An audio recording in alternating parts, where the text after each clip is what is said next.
Hi friends, இன்றைக்கி 5 மினிட்ஸில் mini bonda செய்யலாம். வீடியோ ஸ்கிப் பண்ணாமல் ஃபுல்லாக பாருங்கள். அதுக்கு ஒரு பெரிய வெங்காயத்தை பொடிசாக கட் பண்ணிக்கோங்க, ஒரு பச்சை மிளகாய் கட் பண்ணிக்கோங்க, கொத்தமல்லி கருவேப்பிலை கட் பண்ணி எடுத்துக்கோங்க. இப்போ ஒரு பவுலில் 1 கப்பு மைதா மாவு சேர்த்துக்கோங்க. அதே பவுலில் 1/2 கப்பு கடலை மாவு சேர்த்துக்கோங்க. 1/4 கப்பு அரிசி மாவு சேர்த்துக்கோங்க. அரிசி மாவு வீட்டில் அரைச்சிருந்த மாவாக இருந்தாலும் சரி, கடையில் இருந்தாலும் சரி, எந்த மாவாக இருந்தாலும் சேர்த்துக்கலாம்.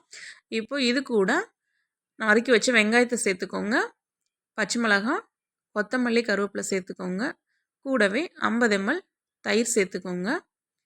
கொஞ்சம் உப்பு சேர்த்துட்டு நல்லா மிக்ஸ் பண்ணிக்கோங்க. மிக்ஸ் பண்ணிவிட்டு இப்போ இது கூட கொஞ்சம் கொஞ்சமாக தண்ணி சேர்த்துட்டு நல்லா போண்டா மாவு பதத்துக்கு பிசைஞ்சு வச்சுக்கோங்க. தேவைப்பட்டால் ஒரு பிஞ்சு சோடா உப்பு போட்டுக்கோங்க. வேணான்னா விட்டுருங்க, ஸ்கிப் பண்ணிக்கலாம். இப்போ இந்த மாதிரி பிசைஞ்சு வச்சுட்டு இப்போ ஒரு கடாயில் எண்ணெய் சேர்த்துக்கோங்க. எண்ணெய் காஞ்சதும் அதில் சின்ன சின்ன போண்டாவாக எடுத்து சேர்த்துக்கோங்க. சேர்த்துட்டு நல்லா 2 பக்கமும் திருப்பி போட்டு வேக வச்சுட்டு எடுத்துக்கோங்க. கிறிஸ்பியான மினி போண்டா ரெடி ஆயிடுச்சு. இது ஈவினிங் ஸ்நாக்ஸாக டீ கூட சாப்பிடுங்க, சூப்பராக இருக்கும். நீங்களும் ட்ரை பண்ணி பாருங்கள். எப்படி இருக்குன்னு கமெண்ட் பண்ணுங்கள். தேங்க்ஸ் ஃபார் வாட்சிங்.